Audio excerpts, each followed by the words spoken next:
LeBron. What's up? We're getting situated and we're going to get rolling here in episode 141 of the Guitar Pirates podcast. A little Saturday hang, Olympic watch along. I don't know, just gear check in day. Give us a few seconds. We'll get shit situated, get Jim in frame, and we'll talk about what we're doing. Two shakes.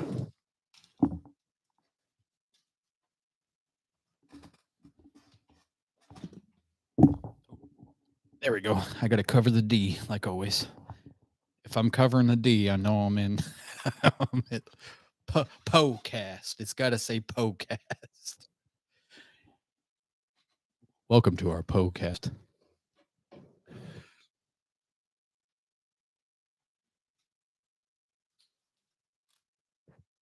right, y'all. If you guys are tuning in a little later on the YouTube channel, guys, just scroll past, kind of fast forward, whatever.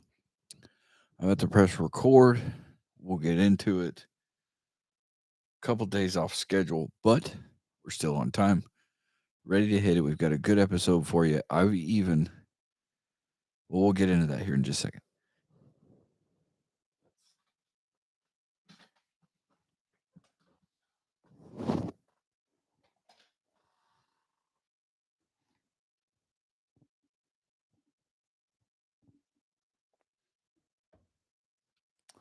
All right, guys, what is up? Welcome to episode 141 of the Guitar Pirates podcast, your weekly music news, guitar gear, and face sport club show. We've got got tons of stuff. We've got just a few things to go over. It's a Saturday hang. Hold on to your britches. We're doing an Olympic watch along, so if you see us staring off into space, we're watching Team USA throw up bricks. And let's go. On a journey through deep space, trapped in a war, two pirates fight the good fight. Armed with only 6 strings and some pretty bitchin' beards. It's time for your weekly dose of pirate madness. You're now listening to the Guitar Pirates podcast.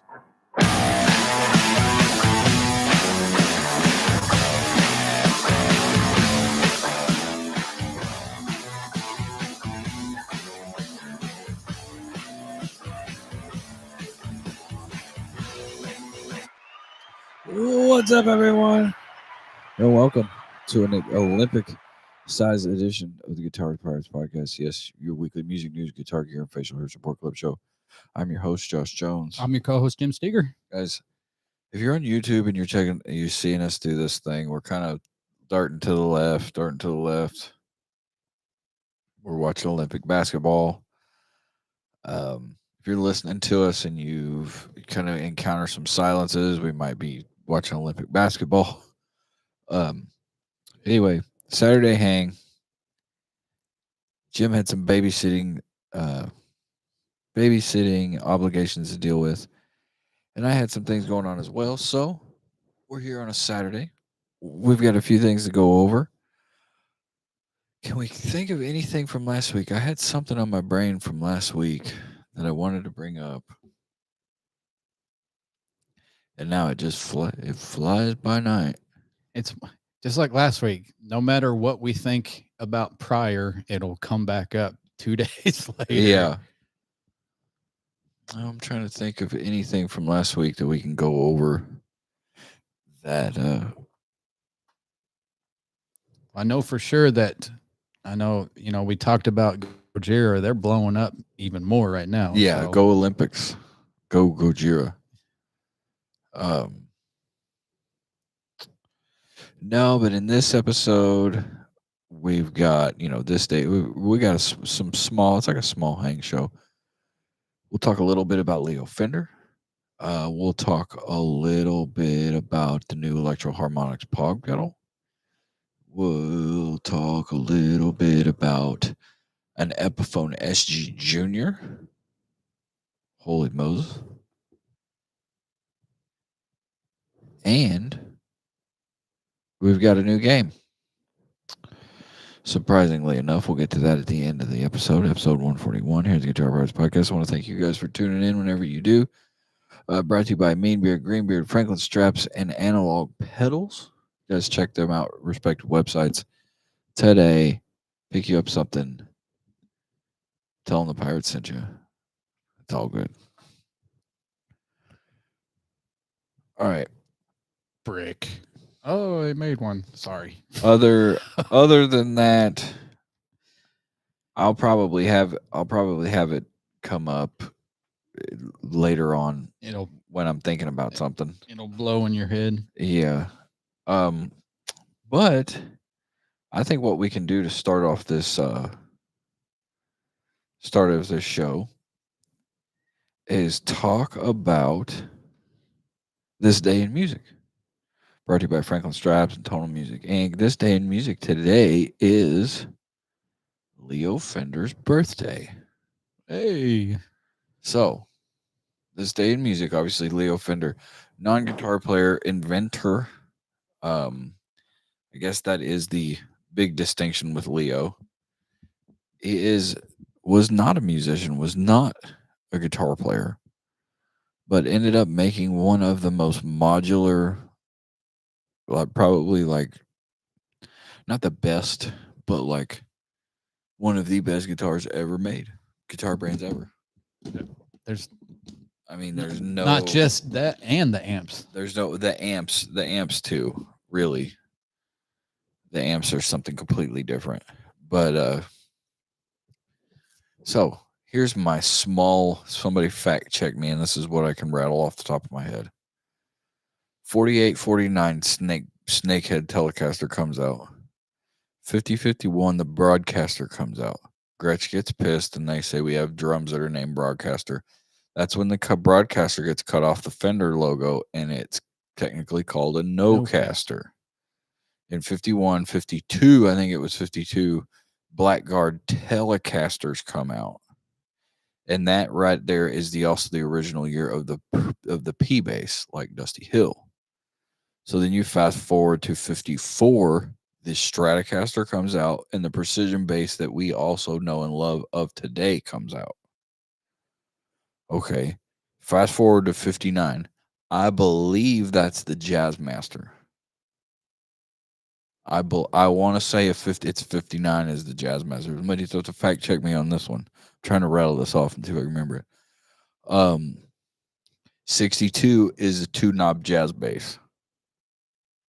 If that tells you anything. I don't remember the Jaguar. 65, 66 CBS buys Fender. That's when they go from black to silver face amps.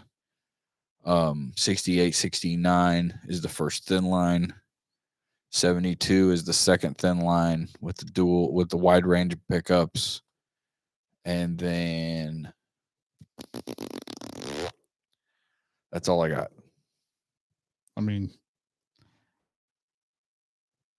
I'm trying to remember what guitar that Jim Root had. I think it's a 62 Jaguar with the red, with the shoreline gold. The shoreline gold showing through in some spots. Yeah, candy apple red, because they have to put gold and silver under the red, which is to make it candy. It's one of the prettiest. That Fender red is one of the prettiest, especially from the 60s. When you get back the in Dakota red. There's another red that they have. There's another. I think. Oh, that's a Gibson. Does the Cardinal one? I know there's Dakota and Fiesta. Is it Scarlet and Candy Apple? One place has Scarlet red. I can't remember which. There's so many reds that you're like, oh, they look the same until you put them next to each other. Like, damn, they're not even close. Mm-hmm. The candy reds is superior. Yeah, like Dakota gets really tomatoey. Yeah, I believe. Then you got metallic red, which metallic red is, I guess, close to the gold. It's gonna be really close to candy. It's pretty close. Try and get your chair off that table, because if you can just breathe and it just shakes everything. There we go. But yeah, metallic and the candy apple are going to be pretty close. I bet with modern day candy apple, you can damn near mistake it for metallic. Oh, I would sure. Because they have that ESP. It's like it's a candy red, but it's a satin candy red. So it's a whole different. Brings a whole new different to a candy. Like we will get into what some of the more modern, that ruby red metallic Epiphone, Yes. freaking the Firebird. Yeah, the Firebird, the Explorer. Like I think it goes through the whole line of Gamma, Yeah. the whole line, which It is looks awesome. really good with all the gold on it. I'll give it that. It does. And I think that one doesn't have a pick guard, correct? No, it does. It For does the Firebird does. Firebird, okay. The Firebird does has a black guard. Black guard and gold hardware, which it's okay. I wish they would put a gold guard once. Just put a gold metallic, like it's a shiny gold guard. But in reality, what's so stupid for my stupid end of the pond, when I see these ones with the black guard on them, I'm just like, you goobers, why didn't you put the white guard on it? Yeah, because the dudes looking for the vintage would go, whoa, like the olive drab with a white guard. And I'm a black guard guy. The ruby red with a white guard. Yeah.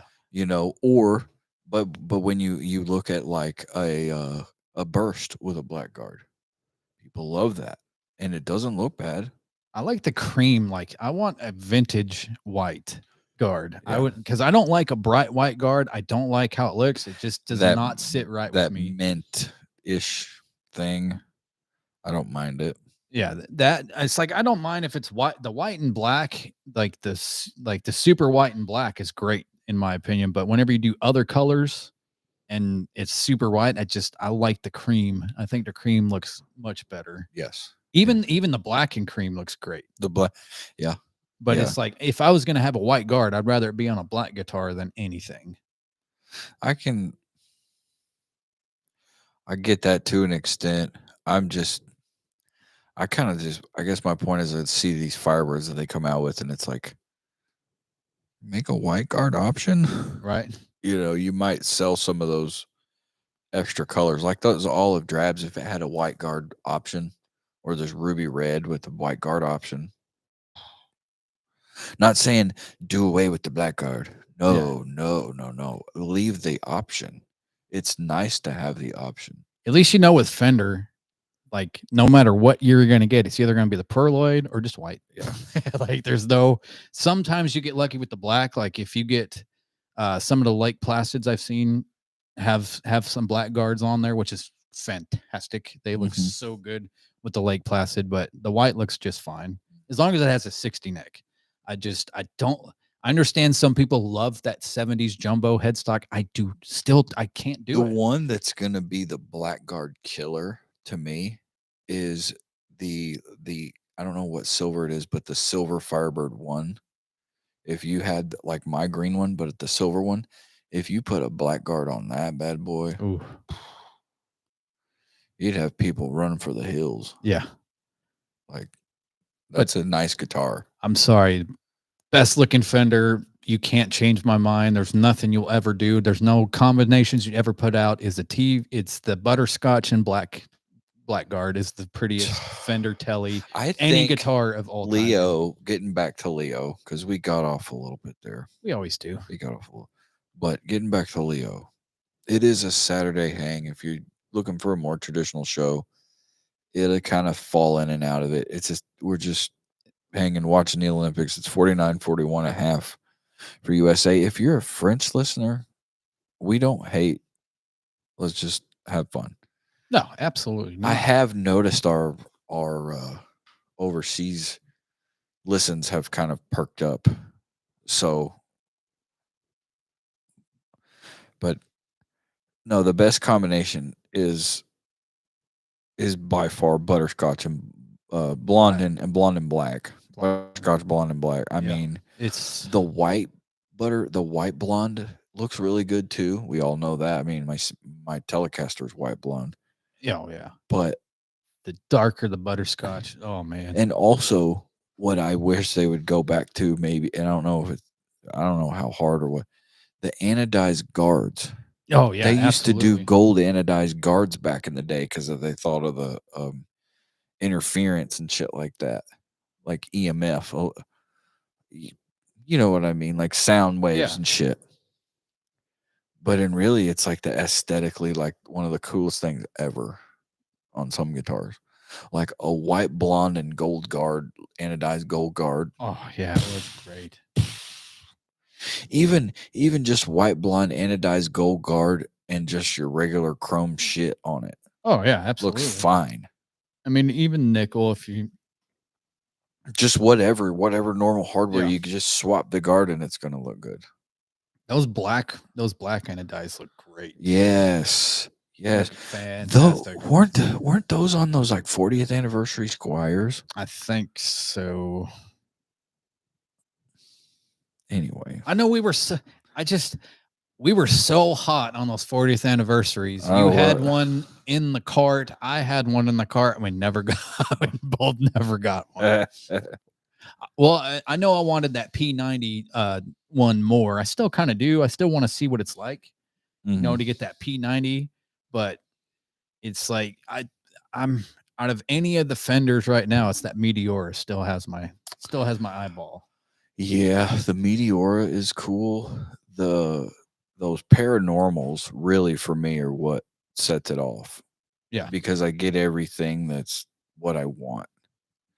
The paranormal P90 wrap tail strat thing. That troublemaker Telecaster with the big headstock. The Jazz Master, of course, too. You know, they have that Tele Jazz with the bounding blocks and rosewood board. I mean, there's some crazy crap there when you really start digging. It's like, okay, but does any of the paranormal ever fall into something that's going to be the ultimate daily driver? If I'd have to, of course, I'd have to put a stack hum in there. I'd have to do a hot rail, of course. That's the thing too. Why would you want to? We just keep rolling here, but why would you want to buy a guitar knowing you have to mod it?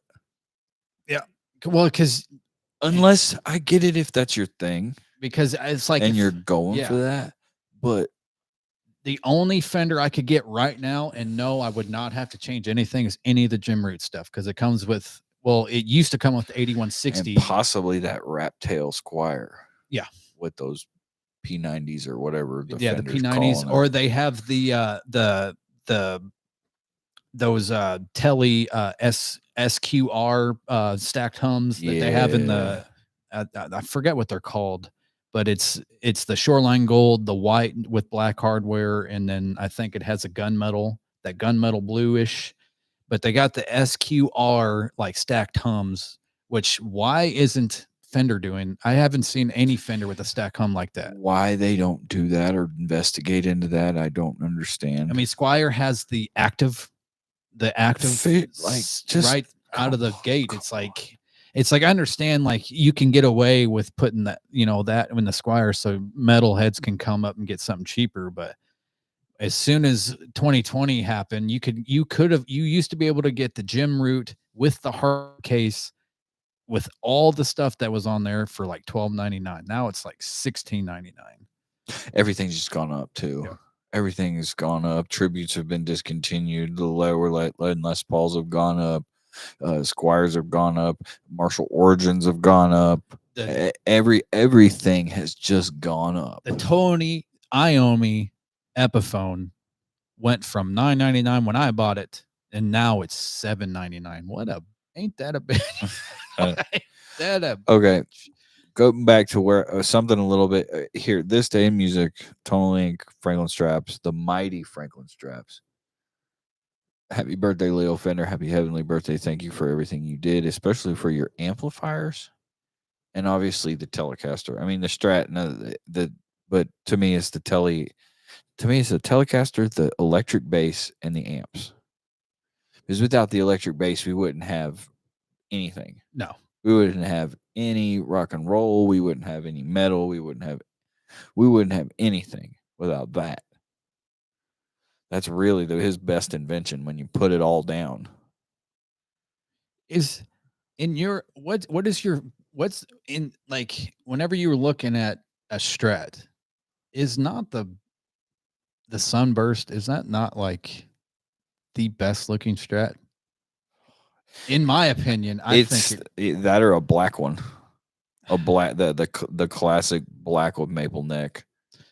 Like if you're just wanting a basic Stratocaster, as you know how I feel about the black Strat, even if it's $2,000, to me looks cheap as hell. oh yeah. If you're It just wanting a basic, no frills, there's nothing. they to it. look like when they're done right, they look great. Oh yeah, but it's like you look at It's to me it's black or burst, but burst is probably more. I think the burst, because the pick guard, there's so many options you can go with, and it works no matter which way you go. Black, white, tortoiseshell, purple, gold, Mint. Gold really works on that sucker. Oh yeah, absolutely. Like gold really hits on a Strat. But it's like you see Eric Clapton's Blackie, you're like, all right. I think black really works only with a maple neck and when the black is like a nitro. Or satin. Because For you me, don't it's satin. you don't want that gloss, I don't high like- profile poly finish on it where it looks just like it's a damn like marble block. But like if it's gloss black, gold hardware works perfect for gloss black. When the gloss is done right and the gloss is done enough to where it doesn't feel like it's just shat on. Yeah. You know what I mean? I'd like to see more satin options come out with Fender.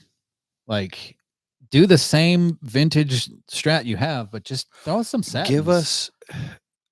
Give us that thing in between poly and nitro. Give us a poly that acts like nitro. Yeah. Like a satin poly. You know what I mean? Yeah, because ESP right now is killing it with those satins. They got a satin gold. Give us that might crack. Yeah. When it gets a little humidity or whatever, or it goes in and out one day or whatever. Or a satin shoreline, which I don't know if you could do a satin shoreline gold.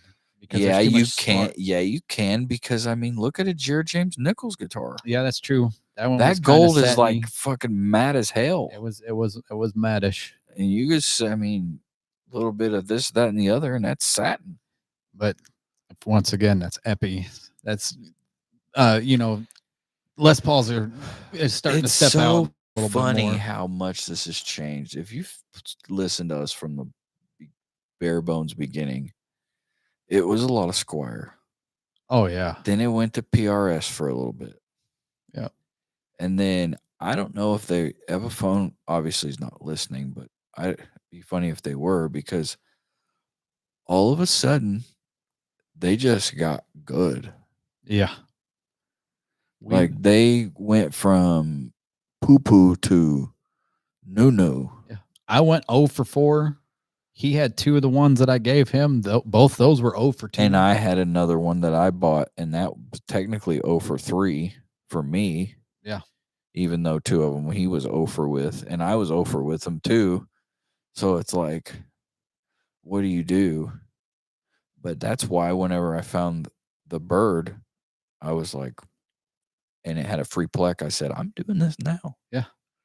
So there's no way. Then that can put it to bed. To me, that will put it to bed. And now I'm 4 for 4. Even that $150 Epiphone special that we were gonna possibly give away, which I got a better guitar for that next time. That one was still great. The neck felt great. I mean, it was from one of the shittiest Guitar Centers that we've ever seen, but still, it was still great out of there. It must have just came right out of the box. I wonder when Guitar Center is going to do that whole deal where they're stepping up their game or whatever. Remember that whole thing? Yeah. Where they're like tired of being laughed at or whatever. Well, I mean,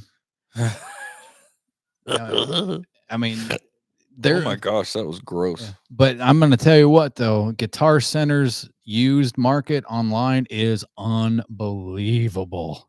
Some of the stuff, guys, we're going to sit here and end up jacking about whatever. I got 2 things. Small brains. Or I want to get into what we all want to talk about, because we need to talk about this.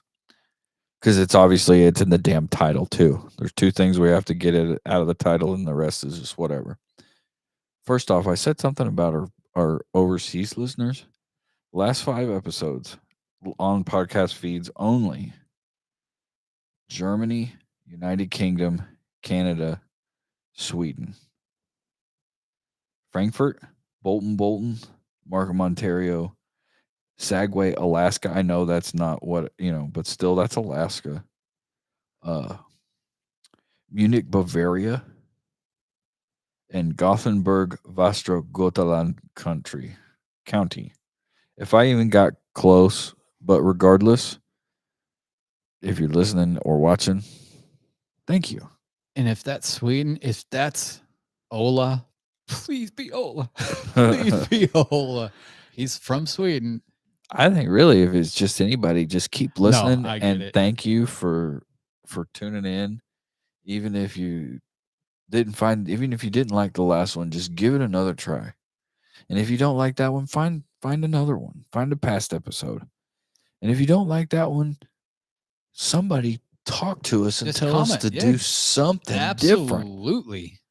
And we'll do something different, or we'll make it better. Or it'll be like that comment that I got on YouTube. We might as well roast this mother effer now. I got a comment on YouTube about an old video, a pedal video, and it said, "Oh God, what did it say? You don't know, are you? You can't do pedal demo, or you can't pedal or." And he spelled pedal wrong, Padel, paddle, Yeah, padel.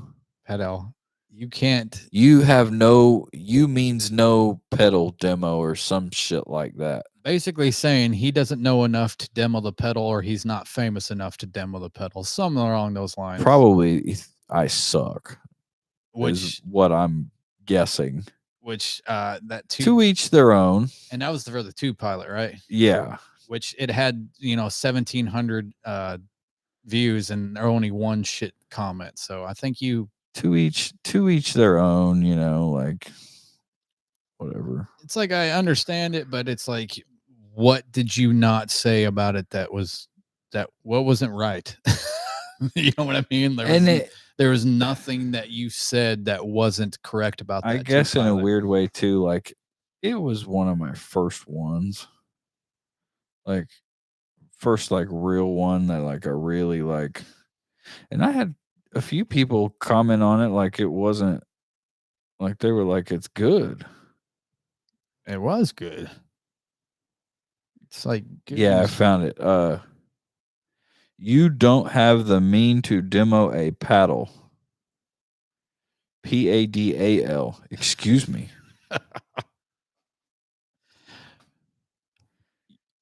You don't have the mean to demo a paddle. Yeah.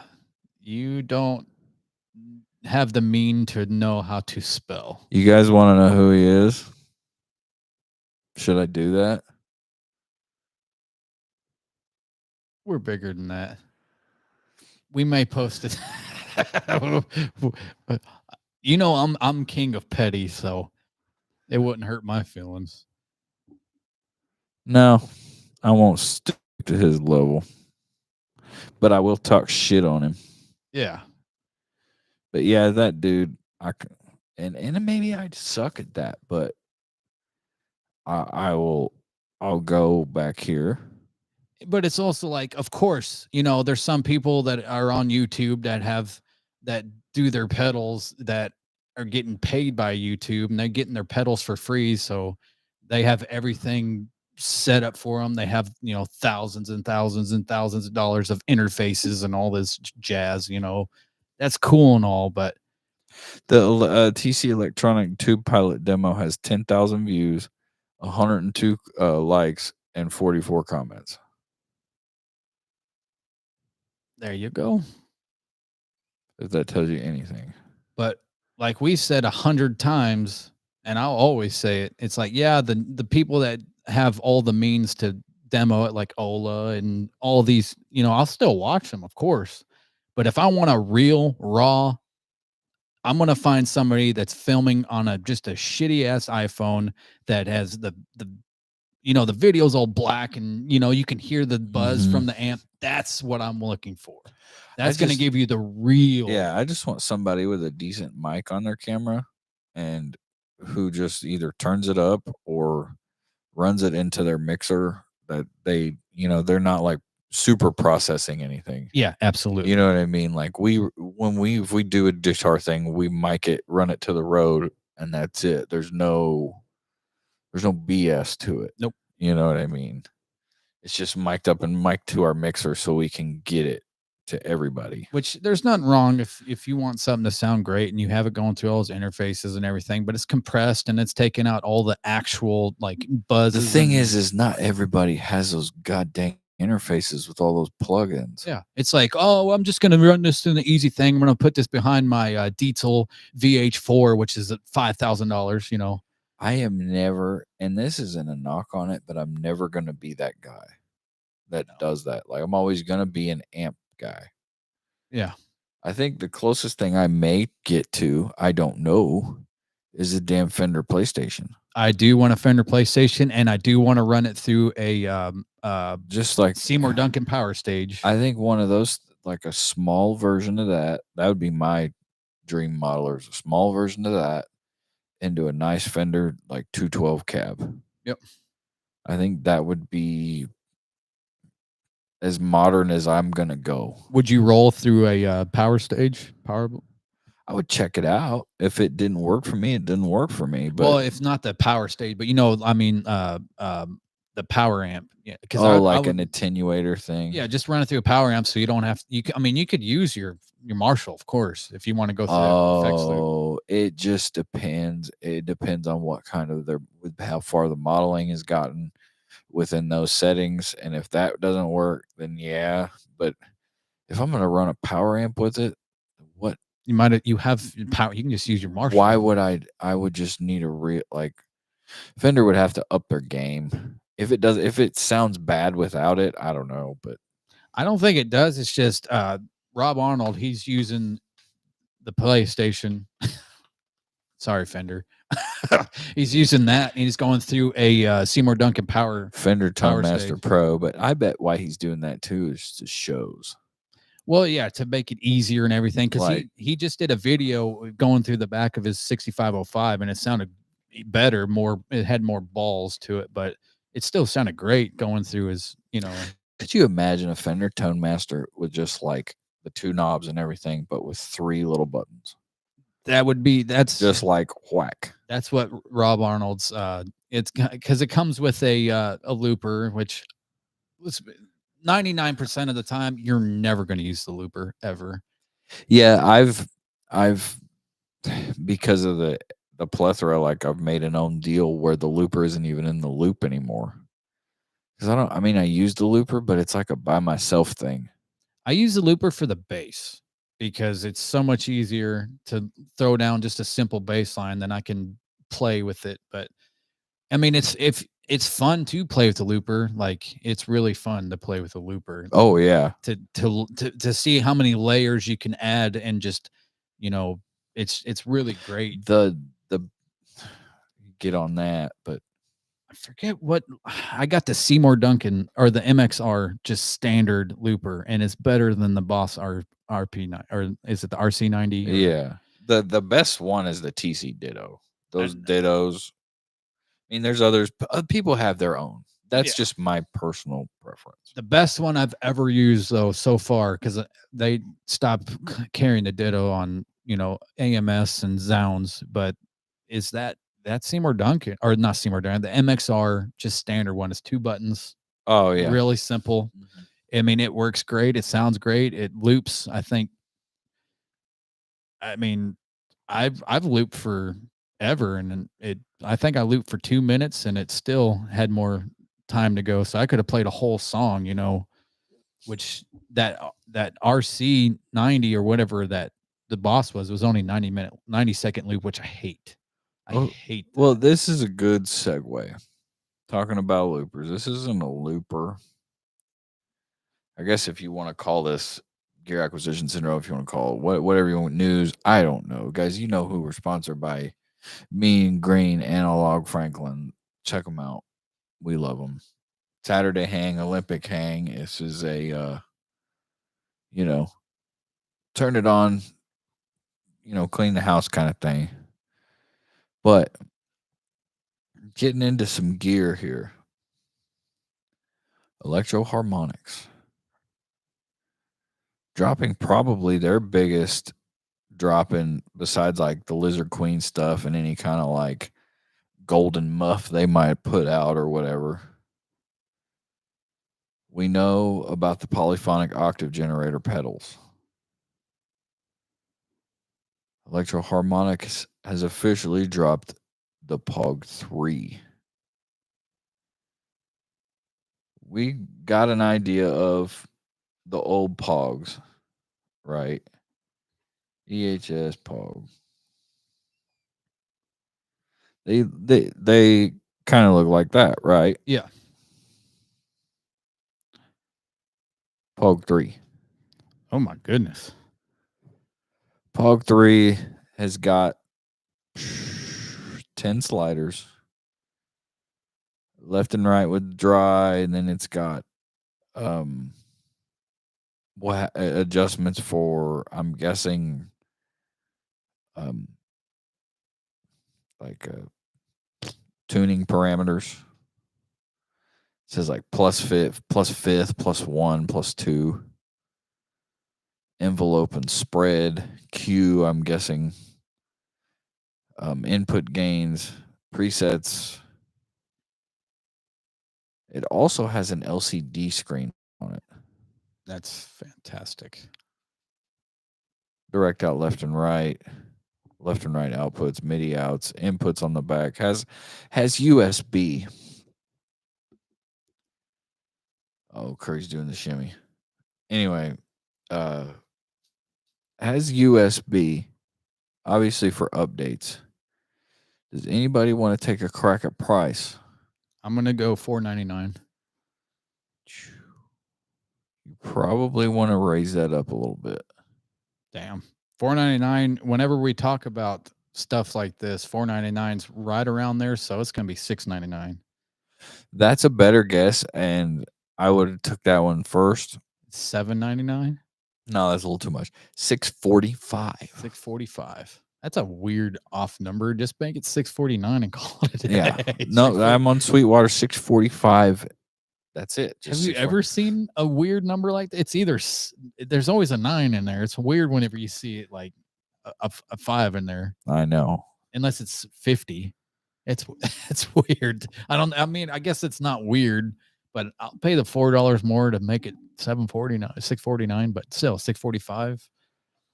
POG 3 provides you with access to even more creative options, expanded 6 voice capabilities, which includes a fifth above your dry signal, pedals multi-mode filter, boasts a dedicated envelope control to fine-tune the effect,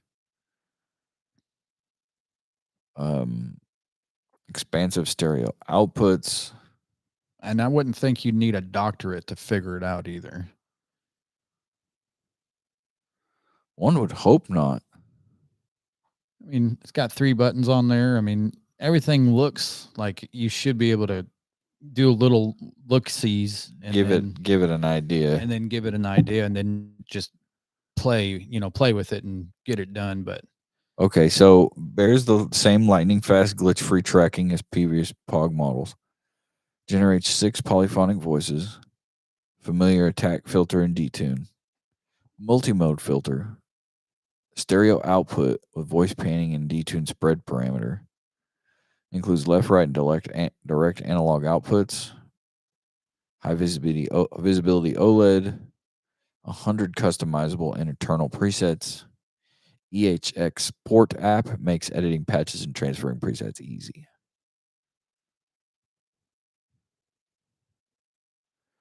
So basically, if you wanted the nuts and bolts of it, it's an envelope, it's a filter, and it's a detuner pedal. oh, detuners are fun. It's 2.25 inches high. It's 7.125 inches high. It's 5 3/4 deep. So I mean, Is it $645 awesome though? that I do not know. You can get a POG 2 for $400. I mean, it's still great. I mean, 645 may seem like a lot, but as we've seen in our track record that we've seen, somebody will buy it for 645 today and sell it for $800 tomorrow. And there's always going to be somebody. They're not limited edition, are they? No. So it's going to be a full-on production.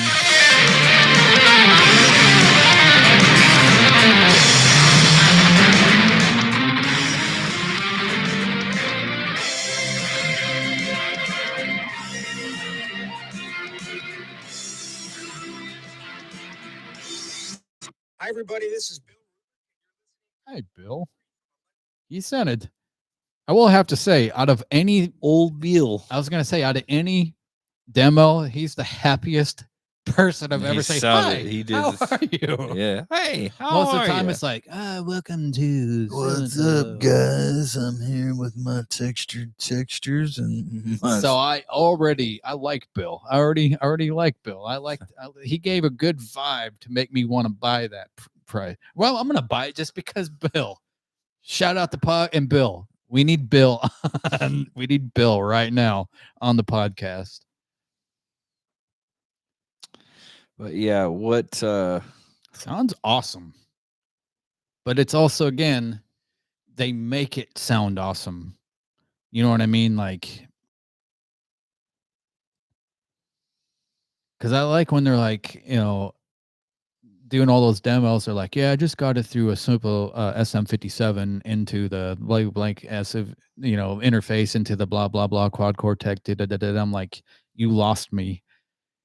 You've already like triple compressed going. Like, just play it with a room mic. Let me hear the room mic.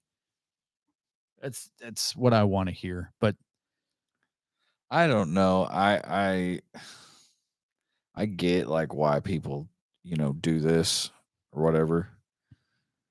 I just don't have any room for a polyoctave generator in my life, I guess. I don't know. I wouldn't know what to do with it. if we could play one, if someplace has one to doodle with, I'd like to see, because it could have that one sound that's in your head that you haven't found yet, because we all have that sound. Every one of us that play guitar, you have a sound in your head, and most of us are chasing that sound. I just don't think for me it's going to come from a polyoctave generator. Right? I think for me it's going to come from like an amp or some sort of drive. You've been on a drive hunt for years, and you still haven't found. I want to ask Jeff to do a BK Butler tube driver, a tube pilot clone, which is its clone of the Eric Johnson BK Butler tube driver. But that one actually has like some EQ settings. I mean, that'd be badass. That would be cool, because if you hear Eric Johnson, like that weird raucous tone that just comes out of nowhere when he plays, it's kind of distorted but not fuzzy, that's the BK Butler. What kind of tube's in there? Is like just an AX7? I think it's an AX7. Yeah. I know that's what's in the tube pilot. And I mean that pedal sounds good. Yeah. Obviously, it has its moments. It can be a little bassy, but you can kind of turn your amp and get a little swazy that way. As far as just kind of lifting that kind of meh, it can get a little muddy. Which wouldn't be good with my rig right now, because that Bandit's it's not muddy, but it has a good bass response. So you can crank the bass and it's not overbearing, but when you add a driver to the top of that, then you have to kick the bass down because it's just unbelievable. So I like to run my bass through my pedal. Yes. Now. Yeah. More or less. I mean, I still have bass on the amp because you have to, but I like to check my pedal with the bass. So the tube pilot would work with mine, but I'd have to really dial. It might be dialed down. I'd have to change my settings completely to make it work how I've also heard that upgrading the tube, you can get a better, like a EL84 606. No, I think you can get a better 12AX7. Oh, okay. Like I think they're saying some of them are like because the tube that's in there, it's a 12AX7, but it's not. It's like a super cheap one. Which every amp, I mean, yours has 12X7, or like yours have the X7s, don't they? Your Marshall. I think it's like EC83s. Oh, or you got something. the easy. Okay. Yeah, it's like the other cheap ones. Because I think the DSL had the EL84s. It might have a 12AX. I'm not 100 on it. Which I'm sure, because you got your power tubes, so your power stage is going to be completely different from everything else, which it should be 12AX7s for your power stage, I would imagine. Because that's being it's a Chinese model, I would imagine it's the 12AX7s for your power stage. And then your AL83s or EC83s will be the gain stage, right? Or something like that. Somebody that's smarter than me will know that. But I know for sure you got your power tubes and then, the other tubes. There's 2 sets of tubes. Power tubes and preamp tubes. Yeah, the preamp. Which your preamp will be your AX7s and your power tubes. It's 3 ECC 83 preamps and 2 EL34 power tubes. There we go. So it's not like the Origin is lacking. Absolutely not. In balls or anything like that. Because it's not just your run-of-the-mill 12AX7. Here you go, Which I think the DSL had the EL84s and the AX7s. But I mean, and that's nothing wrong with them. It's just sometimes when you hear that a lot, it can get a little saturated. Which I do want to hear a 6L6 with an EL84 like blend. I want to hear what that sounds like, because I know that's why I want the iconic 5150, because it's got the 6L6 and the EL84, or it may just be 6L6s. It's so funny when you kind of figure out, like, I like American clean amps and I like British rock amps. I do. Because I like American Fender amps for cleans. I think that's like the best clean you can get. And then like the rock stuff, just crank a Marshall.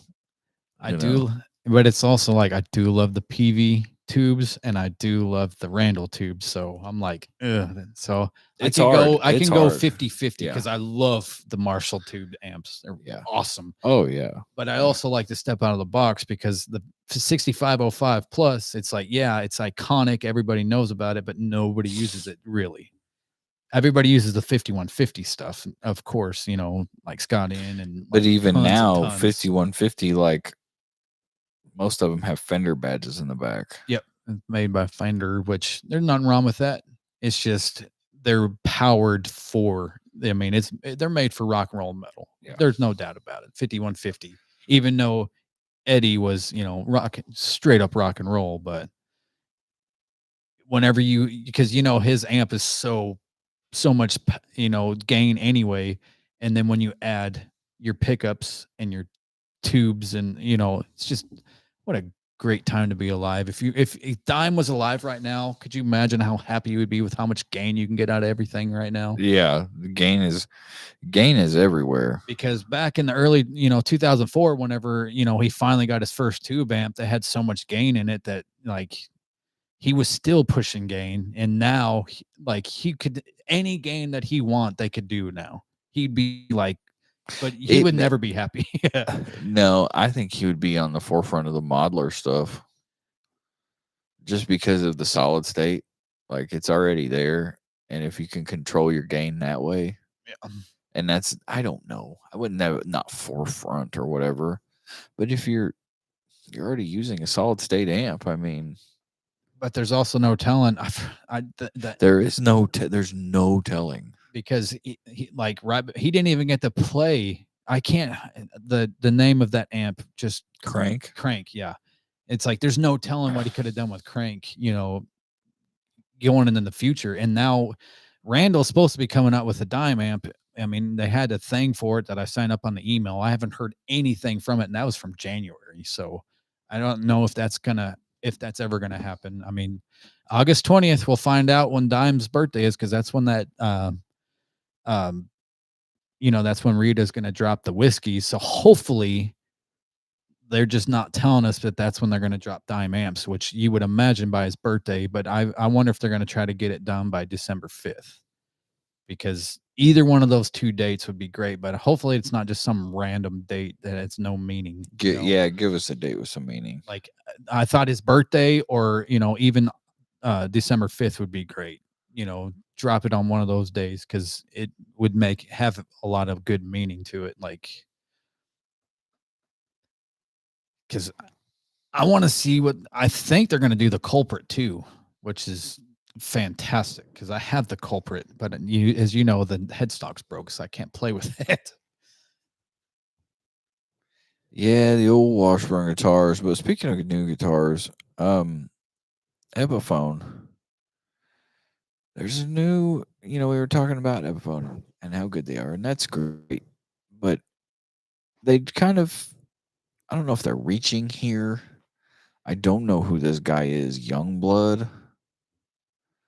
Yungblud. Is that a rapper? Looks like a white kid. White kid with painted nails. Huh.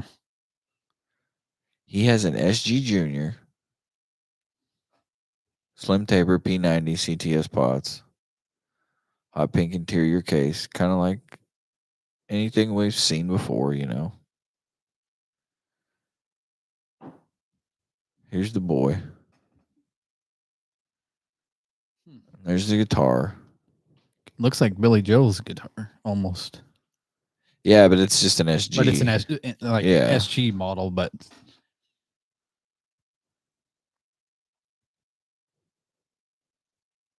it looks great though. Doesn't look horrible. No. I like the white and black. You know how I am with white and black. I do like white and black. But I mean, it has a case, it's $5.99. In stock it sounds. Complete white front to back. Indian Laurel board. Dog ear P90 Pro. CTS pods. Lightning bar wrap piece. Has a Yungblud die cut bumper sticker. And that's it. Basically. And here's the deal. If you're into this, even if you're a guitar player, you might think about this. Only 600 will be made.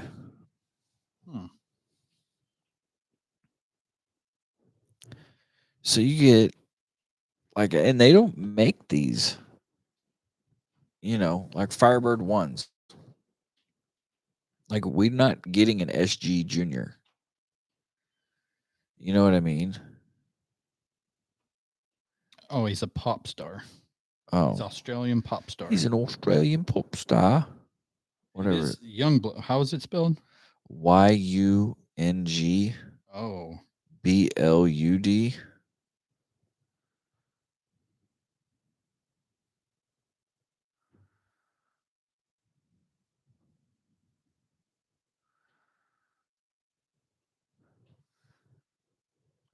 It's spelled Wanger Banger.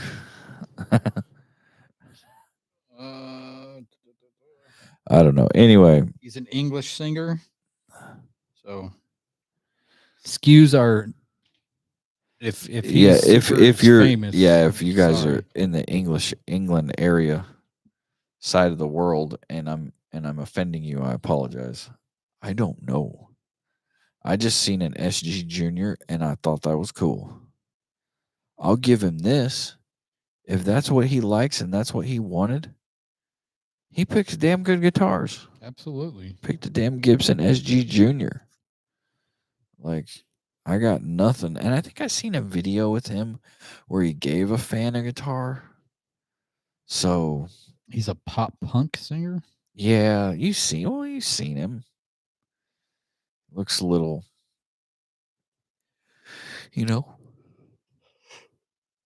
looks a little punky. Yeah. I'm not hating on somebody I don't know. So no, I'm not hating on him. No, I'm not saying you are. No, I just don't know who he is. But I'm also approving of his guitar. Absolutely. It's an SG. If it was in a store and I seen it, I would want to play it. As a guitar, as somebody who I do not know who you are, you did great. And the fact that if I see this guitar that's yours, your signature or whatever, I see it in a store, I'm going to want to pick it up. Yeah. I'm going to want to investigate. Well, it's like they have that PVMH Invective 20-watt tube amp from Misha, somebody from Periphery. I know who they are, but I don't listen to them, but I still want the amp. Yeah. It's like it doesn't. I mean, that's the beauty about music. You may not know the guitarist, but it's like whenever you finally do your research, you're like, oh, Yeah. there's so many guitars out there that I see people playing, and I'm like, they're playing country, and they're like, do they even know what that guitar is made for? That guitar is made to absolutely shred. Yeah. Or you see some metal guys playing like a Blackguard Telly, and you're like, and they may be doing well with it, but it's like, do you know what that guitar's for? Right. You know what that thing really does, you know? But it's like, then you look at, But you can't argue with Tom Morello no, and his drop D Telly that he played. or even freaking Kirk Hammond. He'll play anything. He didn't give a damn. No, He doesn't have to have special pickups in there. I mean, look at Greenie. That's not a quintessential metal and guitar. he's playing Greenie through the modelers at like the Sphere and stuff like that. Yeah, well, or wherever they're playing, he's playing Greenie through all that. Like I said in 2016 when I see Metallica, that was the first year they were all on Fortin. So, or they're either Fortin or I think it's Fortin. Not Fortin, not Kemper. And maybe it is Kemper. It's one of the big dog. But I mean, it's great that you do that now, but I like the sound of real. That's why I love Zach Wild, because he was like, I ain't playing that bullshit. Give me the real amp. Give me the real deal. Give me the real deal. Because it must be great when you're on stage and the sound's quiet and you're just basically playing. It's like you're playing air guitar and everything's front of house. That's cool, but when you go see Zach Wild and he's got real amps and you feel the air coming at you. I mean, and he has to he's like, damn, that was loud.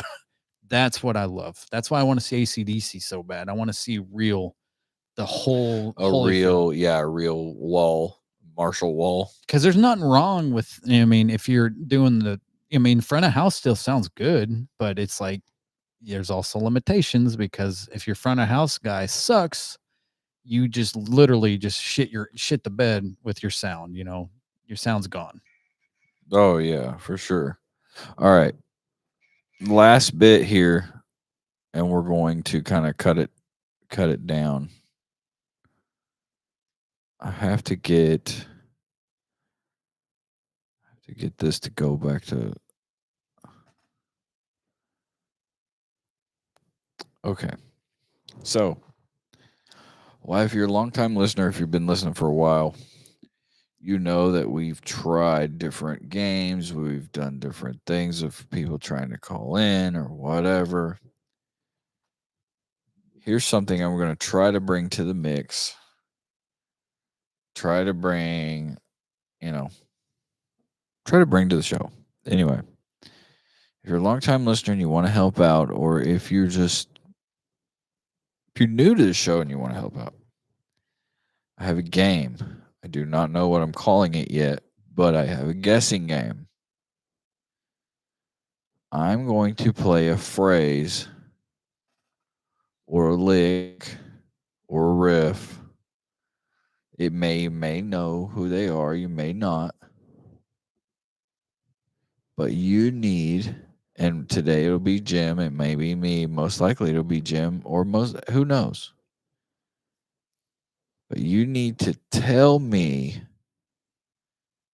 if it's a Strat, if it's a Telecaster, if it's a Les Paul. Kudos for the brand, if we can figure that part out. Kudos for knowing what the amp is. So what I need, and kudos for me if you know the player too. But really what it all comes down to is what can you tell me the guitar and the amp is? All right. Okay. And today I've only got one.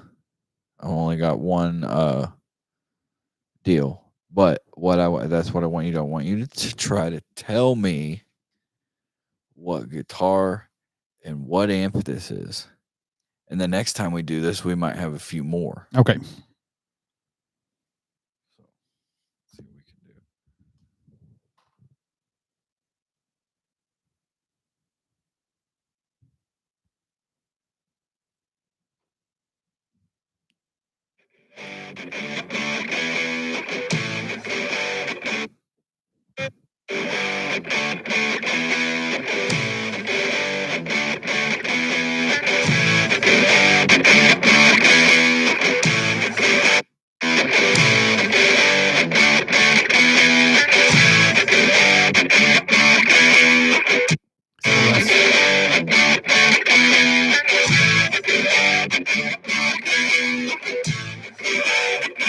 Is that Les Paul? Is it a Les Paul? Okay. That's pretty easy because yes, it's a Les Paul. Because you can hear it. I can tell the The body, the of body into it. it. Give me, and obviously you could take your time. Is it a JCM 800? Take your time on an amp. I want to know what you think. It doesn't even, you don't even have to guess what kind of amp. Just tell me what brand it is. I'm going to go Marshall JCM 800. Wrong. It's nothing Marshall, right? So it's nothing Marshall. So Fender. Yes, it's a Fender amp. So Fender, is it going to be, so it's tubed, obviously it's tubed. So we're going to go, is it a Tweed? No, it is not Tweed. Not a Tweed. Okay. So we're going to go twin reverb. Yes, it is a twin reverb. It's a Les Paul and a twin with a Ibanez Tube King in the front of it. The guitar was the easiest part. I knew that instantly. I knew it was a Les Paul instantly. That was the easiest one because it has that certain body to it. Yeah. That it's just the quintessential rock and roll guitar. You hear it as soon as it hits. You know what it is. Yeah, like you kind of just know. And it's not uncommon for somebody that plays Les Paul to play with a Fender, but mostly it's a Marshall. You're gonna Marshall it out because it's just a great mix because it's the woofiness, the bassiness of the Marshall, but when you get a big fat Gibson and a Fender amp, it sounds good too. It sounds great. I mean, it has, but it like the Gibson brings more body to that amp. Mm-hmm. You know what I mean? Like it's not, there's no thinness to it. No, it really, the amp's not the thin part. What especially in a twin, when it's a lighter wattage amp and a smaller speaker, yeah. But I mean, that's an 85 watt 212. That thing's got. There's no thinness. There's nothing thin about that amp. Let me rephrase that. Whenever you play a Strat through the twin, it's not thin, but you can definitely tell. Oh yeah, and that's which would be the single coil. Oh, it's all the pickups. But whenever you throw that body to it, it just adds more. And then you add like a proper like pedal to it. That Tube King done proper is like, oh, it comes in spades. Like it just has bucketfuls of good tone. But you don't even have to put anything on a twin. It's unbelievably loud. That's the thing. It's loud. It's just you're not going to get it to overdrive. Tell me you name one person I know you can say it to. You get past 3 on a twin reverb. Get past 3. Dude, it's unbelievably. Our drummer had a place out on the river, and I got to play a twin with all the fixins at like 7. Oh my god! For like, I don't know, 30 minutes, because he was grilling outside, and nobody was there, and I was just fucking you could see the glass like shaking in the windows, and just everything was just kind of like shaking and rattling. He come in, he goes, the kitchen windows rattling.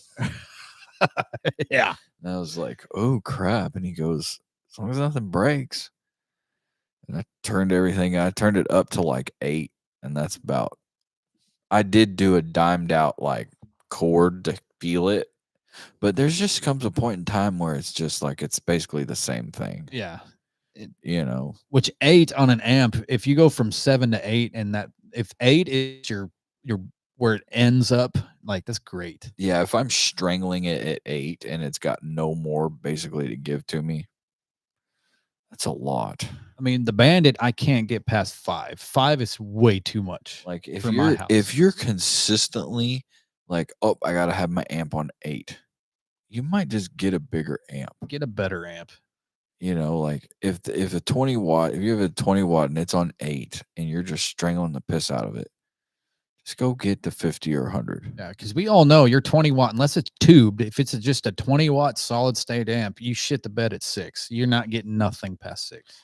Even a 20 watt tube amp, like About 7-ish. even really it sings really nice at like 5 and 6. 5 and 6, yep. Like it sings really, really nice. And it'll if get you have louder at 7. and if you have a good drive and speakers, you don't really need anything, especially like No. in a good room that's like a smallish room. But like it'll fall on its face if you gotta like really compete with a lot of stuff. And I think that's where 2 amps or multiple cabs or a bigger head would come into play. But even then, I've had that at half watt and we've been going and places have come and told me to, or half setting at 10 watts, and I've had people come tell me to turn it down. So, which, I mean, yeah, it's one thing, like 20 watt tubes now is great. and I'm not a loud ass player either. No, and that you're talking about your next tone, right? I'm talking about the Marshall. Marshall, yeah. The next tone, yeah, pretty much the same with the next tone. I've been asked the same there too, but the next tone's it's a better level than normal solid state. Oh yeah, it's just more responsive. It has a lot of tube like response to it. And I like how you can split the difference between British and American right in the center if you want to. And you can do that on the new ones with the clean and the gain channel. You can have an American clean and a British gain. I wish they had the next tone head on. Like, do they have the next tone? Do they have a head? No. Which they have the artist series, which is great. I mean, because I thought about getting the artist series, but there's really no difference between the artist series and just a standard katana. That's a little bit. It's as far as just like speaker wise and output goes.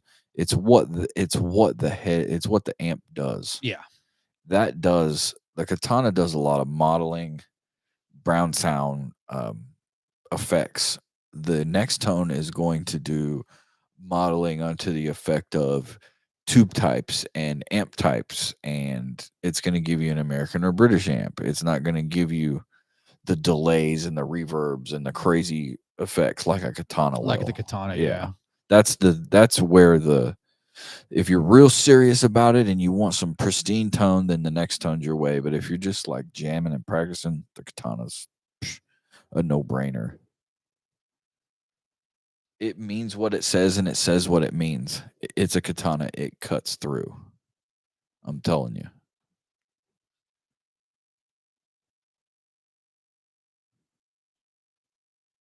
Because every time I was trying to get the iconic 5150 15 watt combo, but I snafu'd with ordering and I screwed that up. So I'll have to reset my boundary. That's where I'm at too. I really am wanting some other smallish amp to just kind of jack around with at the house. Which the only one, I mean, they do have the DSL 1 watt, but it's never in stock. It's always sold out. And the only other 1 watt that they have that I see is the RDH Randall, but that's set for metal. There's no clean tone. At least the 1 watt Marshall has, I think it's 2 channels. I think I'm gonna have to end up going. Oh, there's Fender. Black Star. There is Black. Oh, yeah. The new Black Star looks good. That Yeah. one, but probably that Vibrachamp. Just because I want the vibrato. That Fender tube vibrato it's hard to beat. Yeah. It's so lush and just boop, boop, boop, boop, boop. It's like I don't know, man. They have some tremolo pedal Fender, but they just don't get to that type of circuit that they have in the amps. Yeah. And it's so good. Which I still need to try a bass breaker because I haven't. I know that's like on the cusp of something that it's been in the background that I've always wanted. Mm-hmm. I mean, I just haven't done it yet. That 007 head and cab would have been a cool thing to have. Yeah. 7 watt head and like a little 10-inch speakered cab. That little setup would have been cool. Which was good it was a great price back then too. I think after, like, whenever pre-COVID, the stuff you could get on AMS and Zounds was unbelievable. Like, there was so much stuff. Pre-COVID, you could get a Les Paul Jr. for like $12.99, Yep. and that was the real juniors, In the studio, not like the special. The specials were like $8.99, $9.99. yeah, it's And you $9.99 when could I get started a looking. real deal junior for like $12, $13.99, and now it's like $16, $17. which, we get it. I get, yeah, I do, but I mean, but still, you can still find real Gibson Les Pauls. If you want a Les Paul, get on Reverb. They've got miles and miles and miles of them. I mean, it never ends. Those late 90s, mid 90s Les Pauls are just, there's the plenty. real standards. Yeah. The old standards. I mean, I don't know what it is with the 90s, if they're just not, I mean, if they're not sought out after, but $7.99, $8.99. I think it's too, it goes back to like manufacturing, it goes back to ownership, it goes back to QC. QC wasn't good in the 90s. It goes back to all that, and if it gets around, those eras just don't sell. Yeah, because those late 80s to early 2000s are just, I mean, there's tons of them. And they're at, $7.99, $8.99, which is still a great price for a Gibson. And hopefully somebody did the work to get it up to par. But it's like, I'm not one that wants repaints because, unless it's, I don't mind fractures if it's a headstock. I mean, whenever you fix a headstock fracture, it makes it stronger, so that doesn't hurt me. Yeah, It's the fretboard. It bothers the headstock breaks bother me because I'm just psycho. Oh yeah, I get it. They just bought it. Like I had a headstock broke Les Paul, and it was like a desert copper sand studio, like really crazy looking studio, freaking sweet. Headstock break on it. Paired great, looked great, strong. Neck wasn't bent. Played awesome. I got rid of it. I kept thinking about that stupid headstock break. Yep. And I bet you today it's still fine. And I bet it today, dude's still strung up. It's probably got fucking 12s on it right now. You know what I mean? But it's like, but I just couldn't do it. And I get that because, and nobody can tell you, oh, you're just stupid. It's like, that's his thoughts. If that's what he wants, if he doesn't want a headstock break, then he doesn't want a headstock break. I kept looking at it going, man, that headstock's just going to start peeling or something stupid's going to happen. And like one time I tried to sell somebody a guitar and, it has the paint cracks like up in the headstock, which that's where they always are on your cheap, like especially your early 2000s Chinese guitars. They're always, it's not fractures. It's like, it's just the paint's gone. Yeah. There's just something about those lines. He's like, this neck's cracked. I'm like, no, it's not. I was like, get a magnifying glass and look, that's just the paint. The paint's gone. This is standard. Anybody that has an old 2000s, late 90s Chinese guitar, those little fractures on the head, like they look like fractures, but they're not cracked. It's solid as could be. And I've still got 4 of them that are like that. Yeah, and it'll happen to some even any really will happen off like a headstock peg head hole. It'll happen on like body routes on Fender guitars where they have those little cracks in the body routes and stuff like that. Or depends on if your bolt-ons, how many times your neck's been taken on and off and on and off and on and off. Like, it's gonna happen, but you'll know a fracture for sure. You'll know if it's actually cracked. Like, yeah, you'll start feeling integrity of the guitar start to fade. Because when your neck is painted and the back of your guitar is painted, like, it's gonna happen. There's going to be some part where that paint's going to go away. And 9 times out of 10, it's where, if it's bolt on, it's going to be down by the bolts. If it's set neck, it's going to be by the headstock. I don't know what it is. Every one that I've had has always been up by the headstock. Looks like this game's about over. Yeah, it looks like this is almost over. And guys, I kind of think that's a great segue for us here. It's about 4:15. Here in the Guitar Prize Podcast. It's episode 140, Saturday Hang. still sticking with the times. I hope you guys had a good listen. And if you guys are tuning in on the podcast feed, thank you guys so much. If you guys checked us out on the YouTube channel, thank you guys very much for tuning in and checking out the show. If you're wanting a little bit more of a normal show, we should have something lined up next week. It was definitely just kind of a, as said in the description, a hang and swang kind of day. Which, nothing wrong with that. I don't think so. I think it just kind of breaks up the monotony of just trying to be super serious all the time. Yeah. But anyway, if you happen to learn anything on this episode, It was definitely by accident. guys, big, small, one and all, we got it here for you in the Guitar Pirates podcast.